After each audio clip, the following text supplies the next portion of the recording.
meron sa motor na ito? So, ang Rusi Flash 150X lang naman is meron displacement na 149.6cc. Technically, sharp points and edges, check. Ang angas niya tingnan pagdating dito sa looks na to. Especially front position, basically makikita natin dito yung kanilang analog and digital instrument panel. So ano nga bang makikita natin sa kanilang analog and digital instrument panel? So Rusi Flash 150X FI is basically nagkakahalaga lang siya. So Flash 150X sa mga bagong underbone ni Rusi, ang forma niya tingnan. Sige, bago yan, intro muna tayo.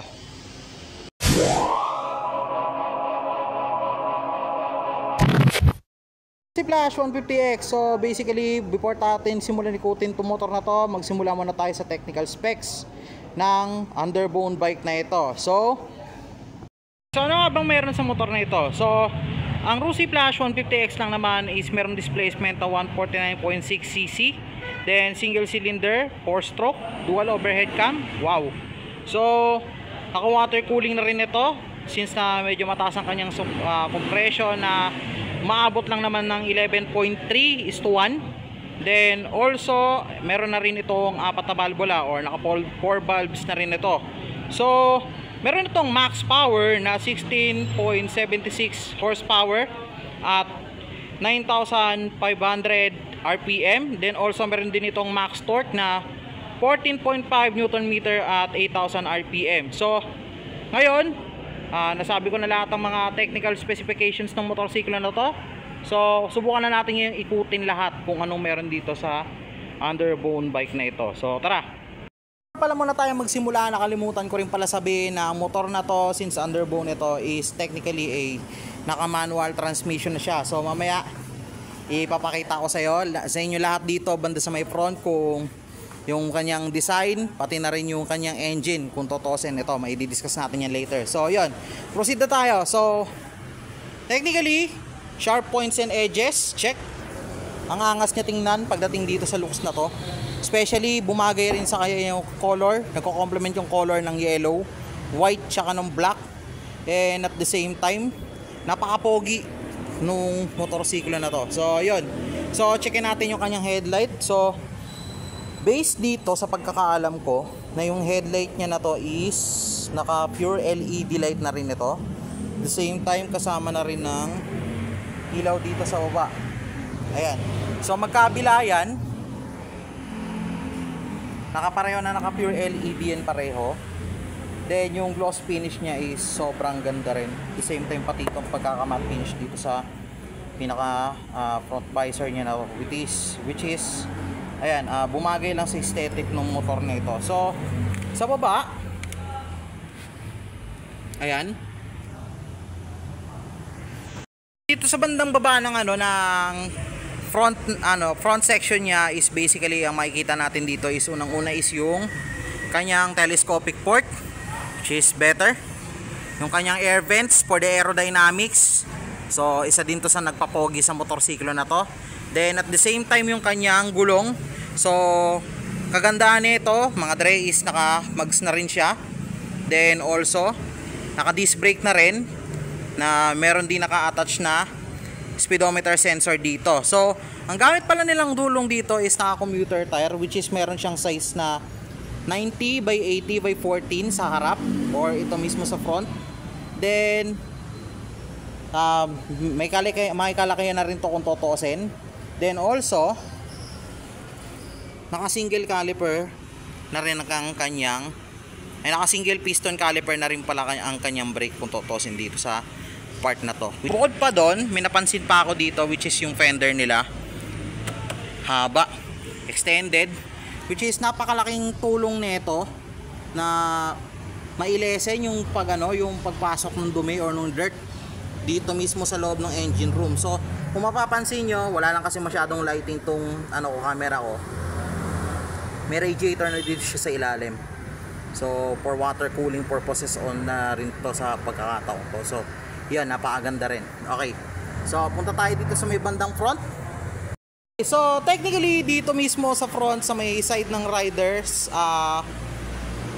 front position, basically makikita natin dito yung kanilang analog and digital instrument panel. So ano nga bang makikita natin sa kanilang analog and digital instrument panel? So basically, ang analog dito sa part na to is yung tachometer, which is kung napapansin nyo naman, medyo luma pa yung style nito, pero ox lang, maganda siya tingnan kung tutusin para sa isang underbone type na motorsiklo. At the same time, speedometer, then odometer dito sa side na to, which is basically dito nakalagay lahat yan, then including na rin yung kanyang gas gauge panel or yung fuel gauge panel niya. So take note, dito rin natin makikita kung mag-check engine yung mismong motorsiklo natin dito mismo sa Flash 150. Then other indicators like yung neutral, high beam and low beam, right turning light signals, then left turning light signal. So maganda yung pagkaka-structure ng kanyang digital panel. Then meron siyang isang button dito na po pwedeng gamitin for resetting din mismo. So yun. So another from that one, explore natin yung buong harapan. Ayan, katulad nyan, meron pa tayong mga iba't ibang switches dito mismo sa Flash 150, which is very minimal lang siya at the moment dito sa part ng motor na to. So kung mapapansin natin dito sa may bandang kanan, ayan, so meron tayo ditong switch for headlight switches. Ayan, so off. Di lang natin mapakita yung actual na pag-ilaw kasi wala pang battery to eh. Off, park light or DRL, tapos yung headlight. Then meron tayong electronic ignition switch dito, which is basically katulad nung sinabi, di ko pa pala nasasabi kanina sa inyo, wala nang kickstart tong si Flash 150. At the same time, ito is naka electric start na rin to. So naka ECU ignition system na rin ito. So ganoon naman talaga pag FI halos eh. So yun. Then at the same time, dito naman sa may bandang kaliwa, okay, sa may bandang kaliwa, so meron tayo ditong high beam and low beam switches or horns. Then at the same time, turning lights. Then etong turning lights natin is pwede rin natin gamitin for hazard lights also. So yun. Then dito mismo sa may bandang baba nung kanyang digital instrument panel, or meaning dito mismo sa kanyang head, sa baba ng kanyang head, is may makikita tayo ditong dalawang bulsa, 2 pockets at the same sides ng motorsiklo na ito. Especially dito, left and right, same lang siya ng laki. Ang pinagkaiba lang niya is basically dito sa part na to ay dito sa kabila yung susian, syempre. So ordinary key ignition system pa rin naman ang gamit natin dito. Then also dito sa kabila, meron siya nakatakip na USB charging port. So, pwede ka mag-charge dito, yes, oo. Pwede ka mag-charge dito. Lagay mo lang yung cellphone mo dito, gamit ka lang ng adapter ng charger mo, salpak mo dito, then pwede mo na i-charge yung phone mo while driving. So, yun ang features niya na meron dito. Isa pa sa mga special na features na meron dito sa motorsiklo na to. Then, aesthetics, looks, behind the front, syempre nag-complement, katulad nung sinabi ko kanina, nag-complement yung kulay ng yellow, white, and black. Then kasama na rin yung pinaka-design niya rito na Flash 150X dito mismo sa bandang gilid, which is napakaangas niyang tingnan at the same time. So yung hulma ng kanyang sa harap, yung leg protector, yung pagkakita dito mismo sa kanyang engine, which is ito, pati na rin yung mga sharp edges dito sa part na to. Ayan, napakaganda niyang tingnan, especially ito is parang naka-carbon static type na plastic na rin yata ang ginamit dito. So, ayun. So, punta tayo sa mismong baba. Usually, ang kagandaan nito, meron na rin sila kahit paano na engine cover dun sa harap na medyo mababa lang, medyo minimal lang. Then, at the same time, ito, katulad nung sinabi ko kanina is naka 149.6cc na ito. Itong engine na to. So, ang transmission nito is naka manual type transmission. So, kung tutusin, andito yung brake nya, 4 foot brakes. Then at the same time, punta tayo sa kabila. So dito sa kabila, dito natin makikita yung kanyang shifting pedal, side stand. Then also nakikita na rin natin kanina pa yung kanyang center stand. So ang kagandahan nito is manual type transmission, naka 6 speed na rin ito, which is 5 down, 1 down 5 up dito sa motorsiklo na to. Yan. So isa rin dito sa nagpaganda rito yung mga air vents niya dito. Yung aesthetic niya dito, may mga kurba-kurba tapos meron din butas. Ayan. So isa yan sa mga nagpaganda rin dito sa motorsiklo na to kung tutuusin. Okay, grab bar, pakatulis, ang ganda. So tamang tama lang to for the OBR. Then at the same time yung kanyang step knot or yung tapakan mismo, which is basically easy to access na rin dito sa part ng motorsiklo na to. Then also kabilaan yan, take note, kabilaan yan.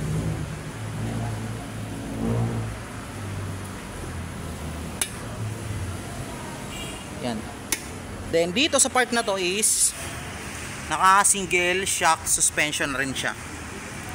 So hindi lang natin siya masyadong kita dito sa loob, kasi medyo natatakpan siya nung cover niya dun mismo sa shock niya. Well, kudos dito kay Rusi kasi mukhang halos lahat talaga ng unit nila ginagawa na nila ng cover yung kanilang suspension, which is basically napakaganda naman kung tutuusin. Then meron din sila ditong baso for foot brakes. At the same time, brake fluid din yan. Then upright position na exhaust. Then ayun, punta tayo dito mismo sa braking system dito mismo sa likod. So meron siyang maliit na disc brake dito. So take note, naka disc brake na rin, ordinary brakes din ang gamit niya. Then single caliper piston na rin, ay single piston caliper na rin pa rin ang gamit niya dito sa may bandang likuran ng kanyang brakes dito sa mismong rear. So wala siyang ang medyo nakikita ko lang na disadvantage dito is wala lang siyang mudguard sa part na to. Kaya siguro sila naglagay ng cover doon sa mismong suspension. Pero meron siyang fender. Ayan. So nilagyan na nila ng fender dito with plate light sa ilalim. Then also nakamags na din itong kanilang wheels, which is basically ang sukat ng kanilang gulong is, to be exact, na 120 by 70 by 17 dito sa likuran. So malapad din ang gulong nito. Kung tutusin, kayang-kaya din i-balance nito kahit anong ano pa nito, kahit na anong road conditions, kahit saan ka pang mapunta or kahit ano pang road conditions ang meron dito sa loob ng Pilipinas, which is basically akma naman dito for city driving talaga itong gulong na ginamit nila. Commuter tire din to, take note ha. Then kanilang tail light naka LED na rin. So ang tulis, kahit na medyo maliit, maganda siya tingnan. Itong tail light na to, so pareho yan. Ito isang buo na to is tail light to, plus meron siyang turning lights, naka LED din, pero medyo may kaliitan lang.